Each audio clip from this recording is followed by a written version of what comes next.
We are here with Jonathan Henrich, author of The Secret Recipe for a Happy Life, a practical guide for conquering fear, depression, and anxiety. Thank you so much for coming on the show, man.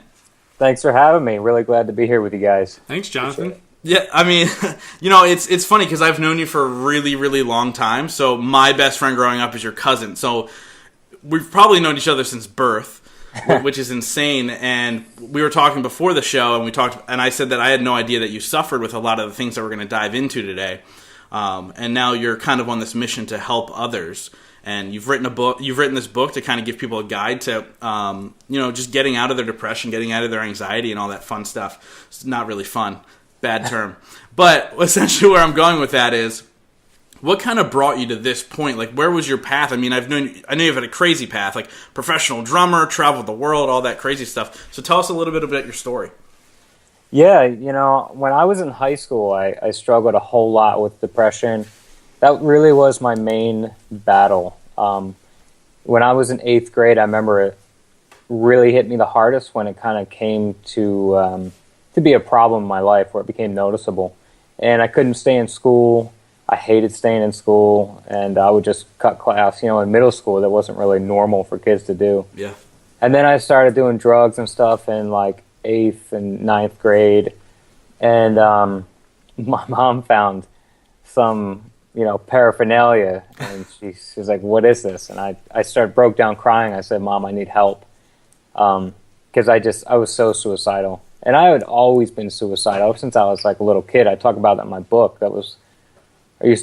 I tried to kill myself when I was like in 4th grade. I didn't know what I was doing. I just know that I didn't want to be alive anymore. So I was trying to cut my arms. And wow. So that's just been the theme of my life. No matter what I did, whatever I decided to do, this was always on my back, Sure. Kind of haunting me. Yeah, so now you're on this path of helping people. What we'll do is we'll kind of get into like what was your shift, and then we'll go back. But what was that shift? Like, why are you now on this mission to kind of help people with this? I have always been on that mission. I remember when I was in high school, I said that I wanted to be a professional drummer to give myself influence over people, and then I would try and help them. So I just never felt confident enough to have a story to kind of tell people. I always felt like I was unsuccessful. But now, being on the other end of that, I've had the opportunity to work with some really special like life coaches and counselors, and just got my mind turned around, and I finally see things from a new perspective, and gave me the confidence to be able to help people. Wow. So what advice would you have for parents out there right now that may have a child going through depression issues that you went through? What can they do? The best thing that they can do is talk about it, and kind of not really put pressure on anybody. A lot of parents, like an example is my dad always used to tell me, well, I get sad too. I know what it's like. Sometimes I don't feel like doing this, but you just got to suck it up. So yeah. Depression, chronic depression is a mental illness. People who really struggle with this, it can affect their whole lives. I've gone through periods where I couldn't get out of bed. I've lost jobs. I'd lose relationships, and nothing else matters in life. So for parents and their kids, the best thing they can do is just try to be on the same team. I was so lucky that my mom supported me. She took me to go see a therapist, and that was it. That was the beginning to my learning of what was going on. So I would say that just get help. That's good.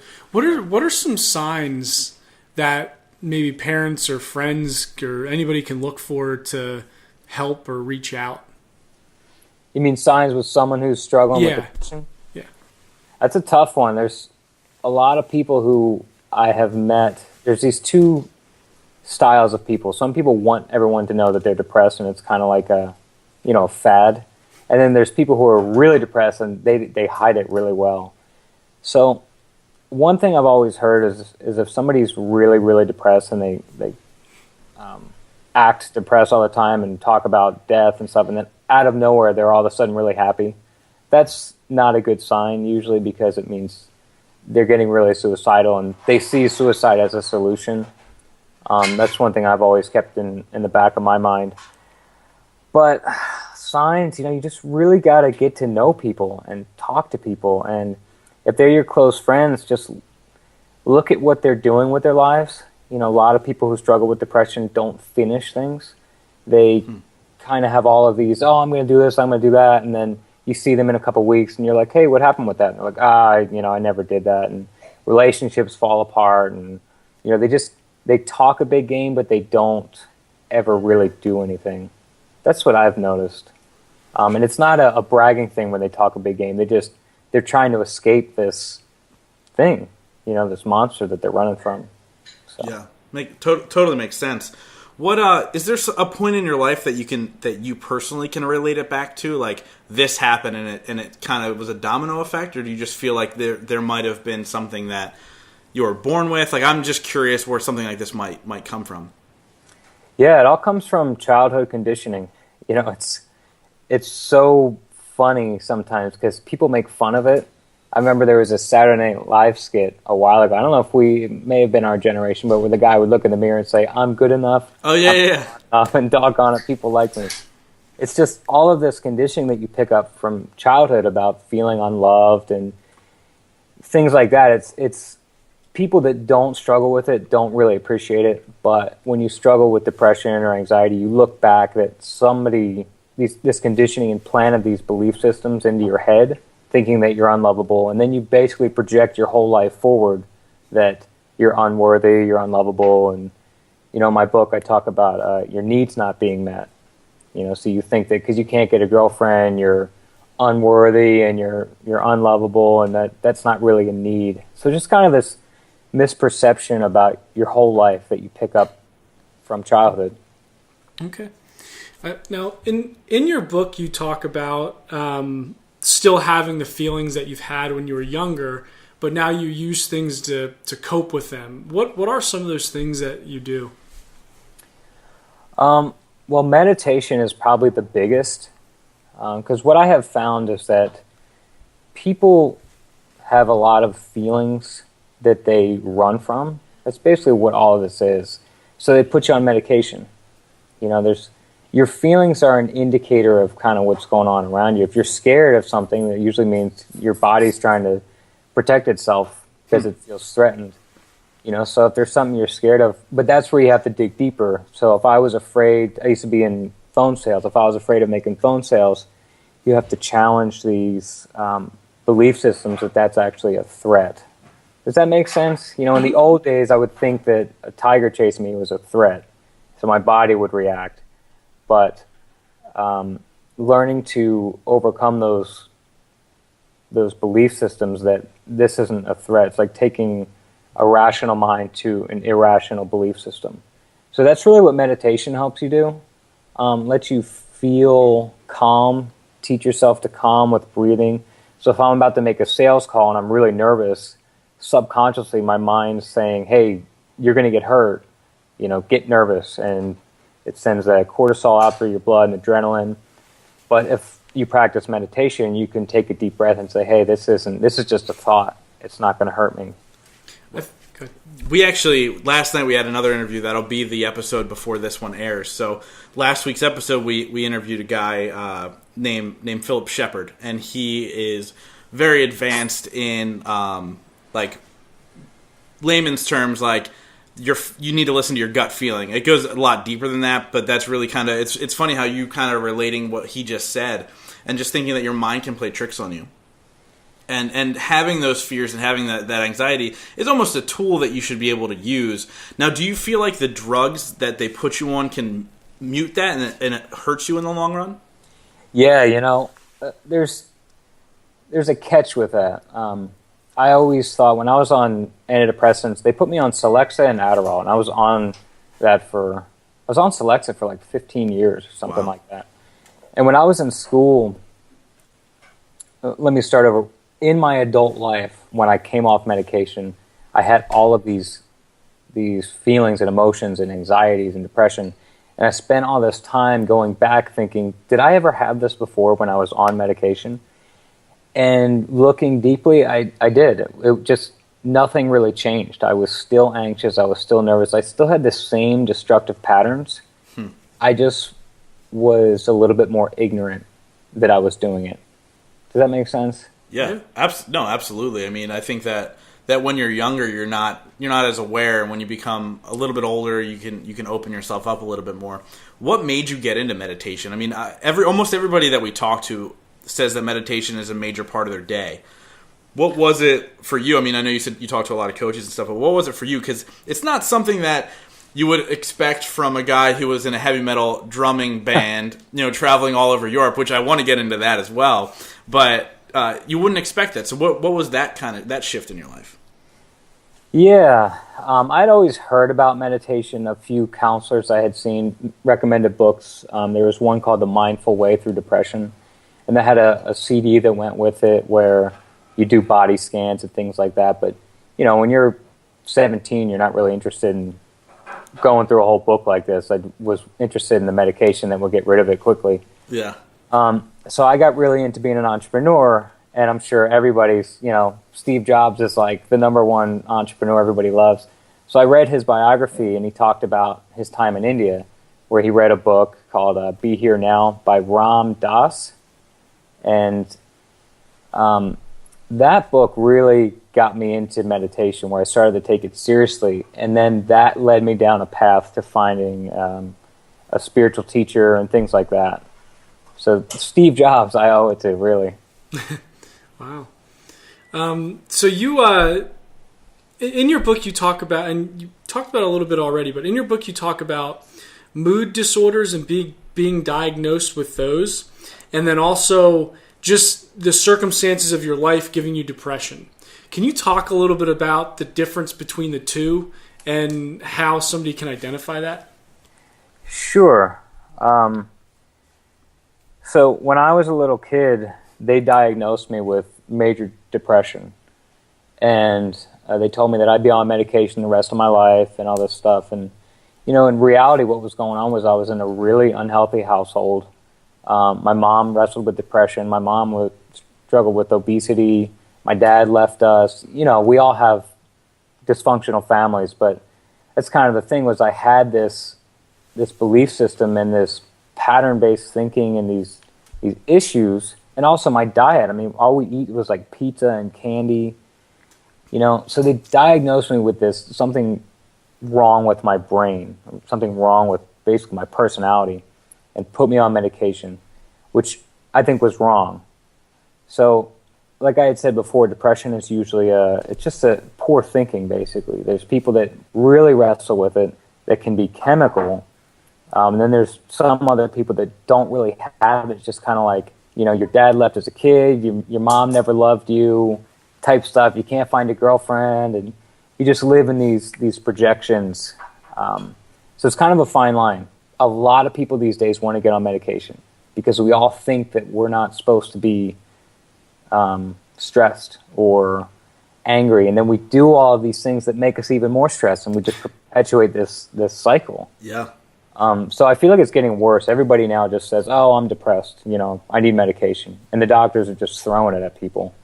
Nobody's really thinking, "Why am I depressed? What am I doing to cause this in my life?" In my book, I say that depression is a symptom of something else. So if you're depressed, usually there's something else going on. And in my book, I lay out a chart, a little checkbox thing. Is what's your diet like? Are you meditating? What are your relationships like? It's all these other factors that we need to look at before you diagnose somebody with a mental illness and get them addicted to some kind of medication. Okay. So are those the solutions to that? Meditating, looking at your chart and checking the box? What's a good solution to not running into that? Oh, man.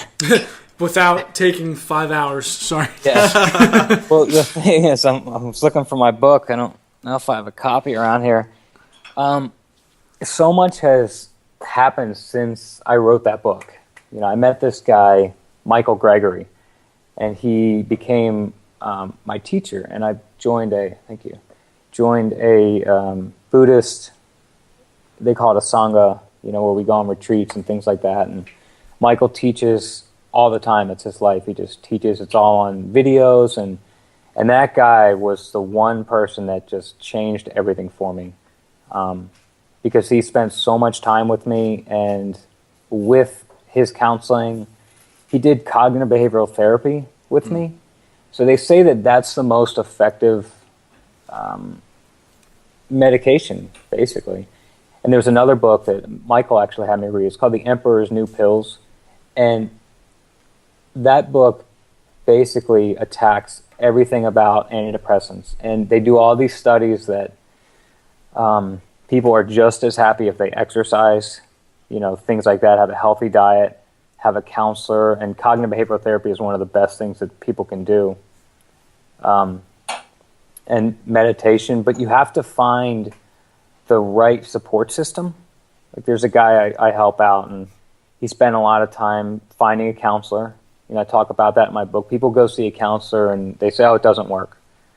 So you have to spend time finding the right kind of counselor that works for you, And then if people are going to put you on medication, if you're going through a breakup or a death in the family, medication is a tool to help you cope with your feelings. Because like you had asked me, basically, does it really help?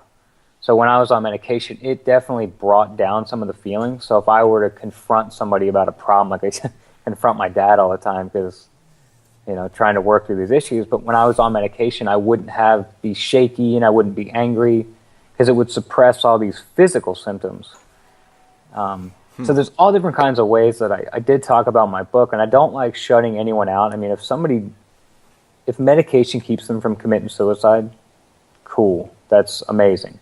But the whole idea is to get better, to investigate these underlying belief systems that you're confused about, that you needed your dad to love you, and somebody picked on you in high school and planted this seed in your head that you then lived your whole life believing that you couldn't do something. No, I'm not saying this, so if anybody's listening and is on depression medicine, to just stop right away. But can you get, I'll say, cured or better like you are now while still taking medicine and medicine? Cut that out. Here he goes. Cut that part out. So I think what he's asking is medication. Right. So while you're on, you want to say it? Yeah, I'll say it. So while you're on medication, are you able to wean yourself off while improving the other skills that you've accumulated during your life? Definitely. Yeah, that's definitely a route you can use. My story was I had taken myself off medication before I really had much help. I had a life coach, and I had always found counselors, but antidepressants basically ruin your sex life. And that is a huge part of people's life and development. And, that's one of the reasons people get depressed or they get anxious, is because they can't, talk to the opposite sex or can't get a relationship. So then they go on antidepressants or something and think that that's the problem. But in reality, it basically numbs you. So you can't enjoy sex, and gives you all kinds of dysfunctions, both men and women. So that's something to be careful about.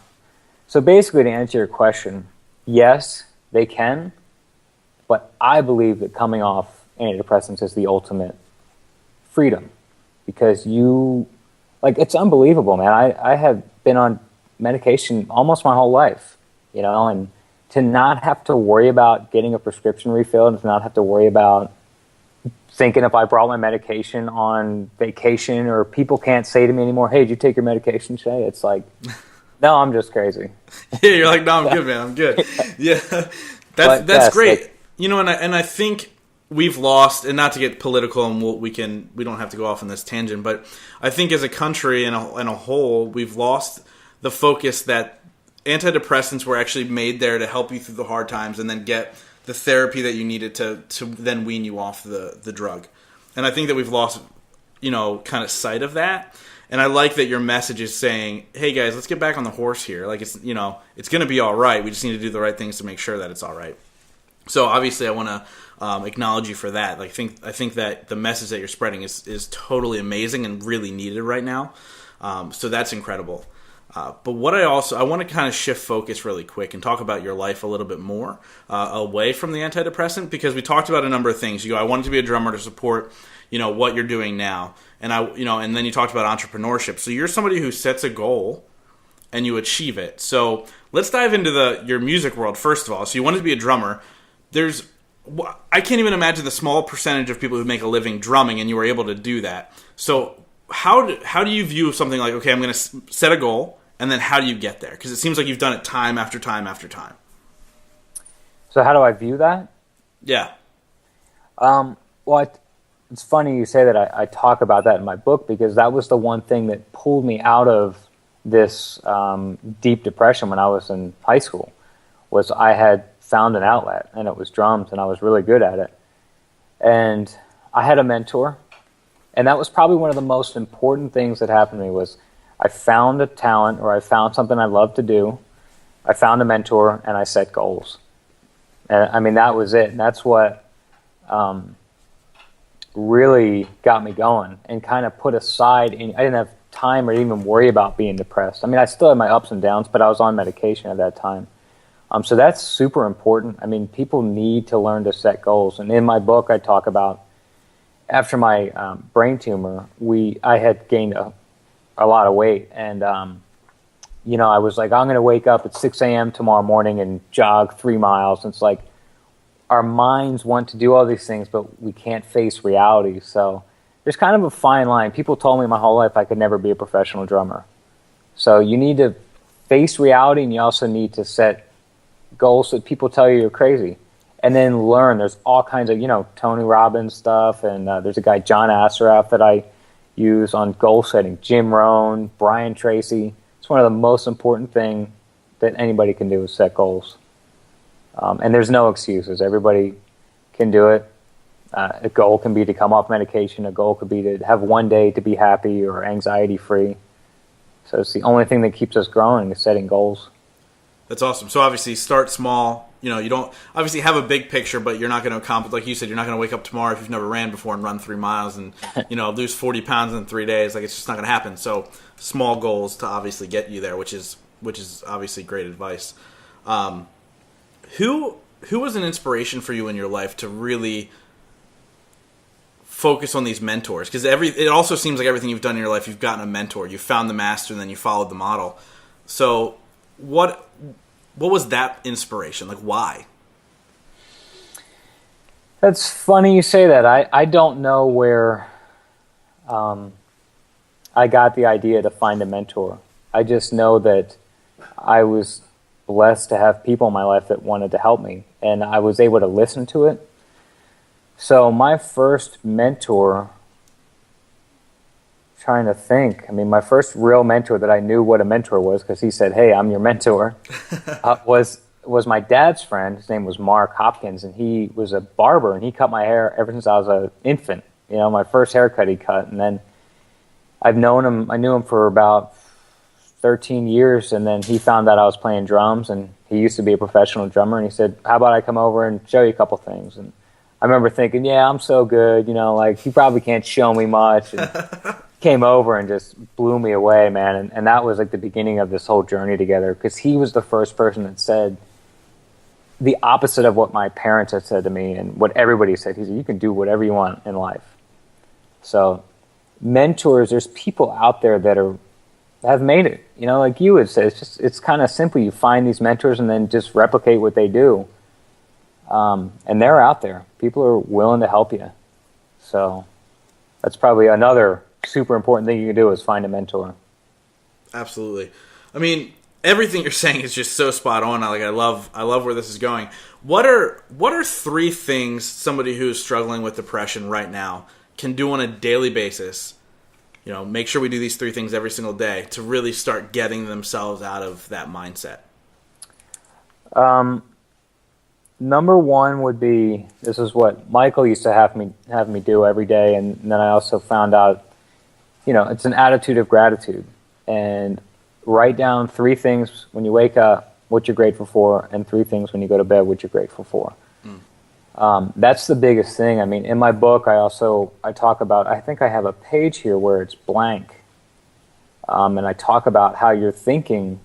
You know, if you were to sit here and we were to talk about the recent election and all the stuff that's going on with it and whatever our opinions are, and we'd all get really tense and start to project these scenarios in our minds, and then all we would see is negative stuff. We'd think about how awful the world is. But when you really focus on what you're grateful for and things that you are happy with, you have to force yourself to do it. Because people who are depressed are like, man, it just, you know, I've been there. I've been known as the bitch, like just negative, negative, man. So you have to really force yourself to find things, and then you develop it. You know, like it's a habit. It becomes a habit. You force yourself to start to see the optimistic things in life.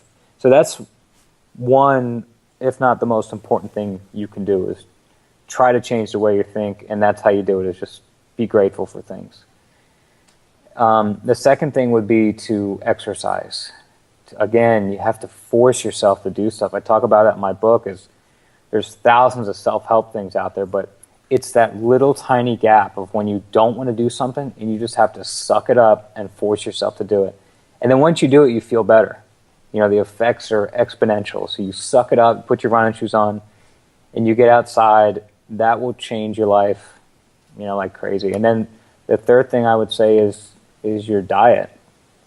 So make sure you're not eating a bunch of crap, because that will definitely make you feel depressed, you know, and you feel bad about yourself. And so I have a lot to say of where all that comes from, but hopefully that answered that question. No, absolutely.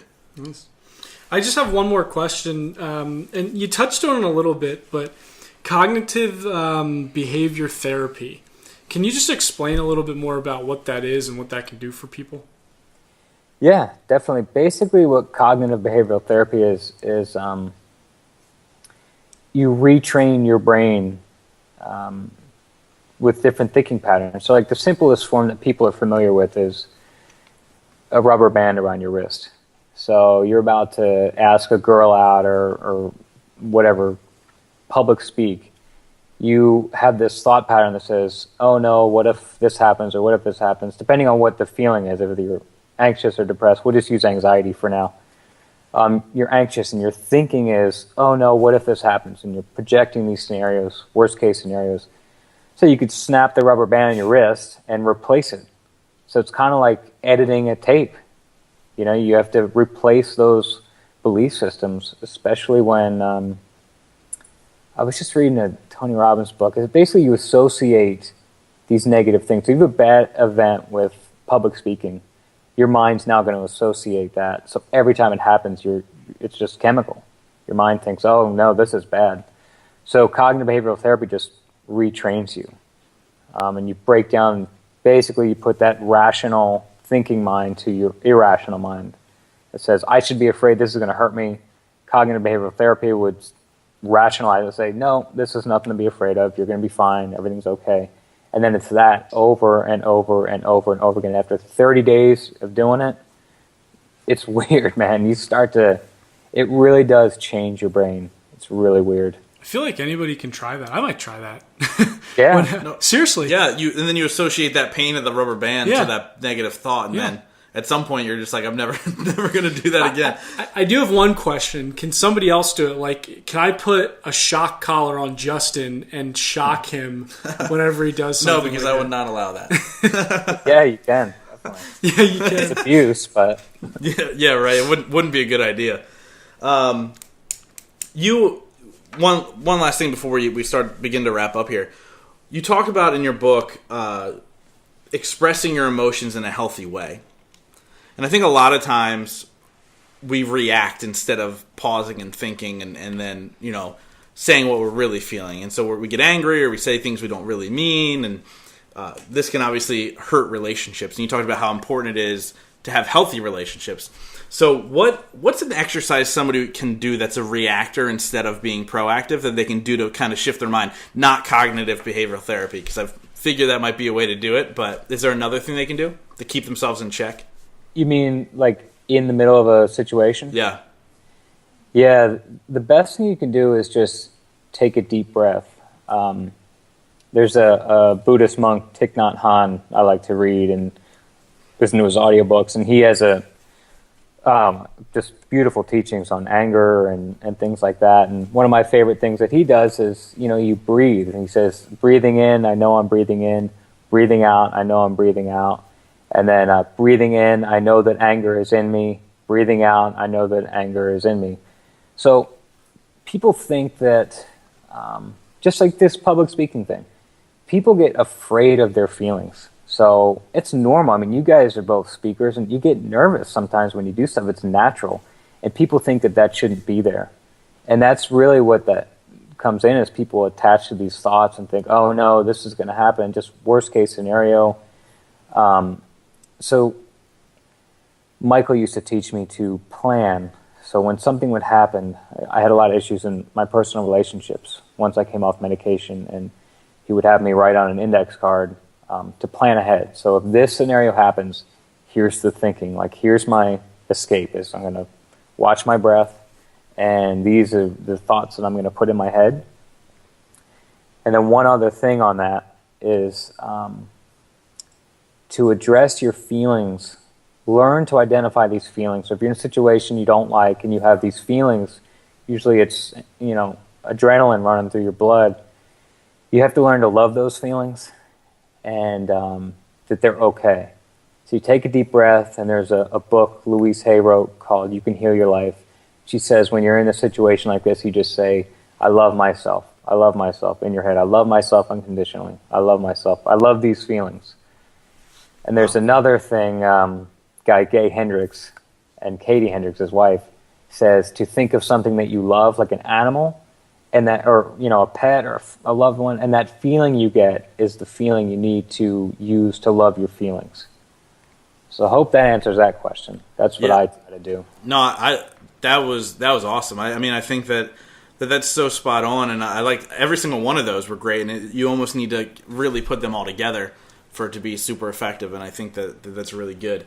So, as I said earlier, we wrap up all these things with word association game, and then we do 5 rapid-fire questions. But before we get there, how do people find you online? Where do they buy your book? How do they book you for speaking? How do we find you? Yeah. The best thing to do is go to my website, jshenrich.com, or they can find me on Facebook as Jonathan Henrich. But my website has everything linked to it. It's an easy domain name. Facebook, Twitter, and basically my website is the best way to reach me. And awesome. The book is available on Amazon. Yes. And through a link on my website. So Perfect. And just so you know, it's spelled Henrich, but it's pronounced Henrich. So it's spelled with a CH at the end there. All right, so now we're going to go into the word association game. I have 4 words. Just give me the first word that comes to mind. Are you ready? Yeah. All right, the first one's depression. Anxiety. Music. Drums. Meditation. Buddha. Entrepreneur. Steve Jobs. Love it. So now we'll jump right into the 5 rapid-fire questions. Some are fun, some are serious, but we ask you this. Answer with only one word or at the most one sentence. You ready? Yeah. All right. What's the best advice you've ever received? Follow your heart. This is a 2-parter, so there's 2 answers. What's your favorite and your least favorite word?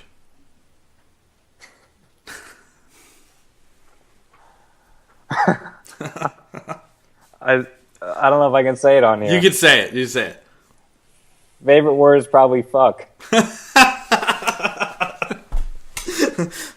the first time that's ever been said on this podcast, by the way. Least favorite word is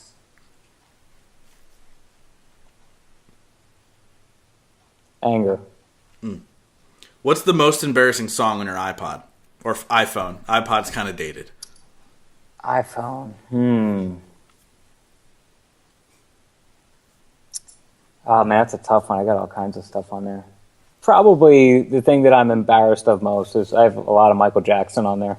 No, that's not embarrassing. The guy's a legend. But it is really funny because of the music that you play versus what Michael Jackson was. Exactly. So definitely. At the end of your life, if you could be remembered for just one sentence, what would it be? One sentence.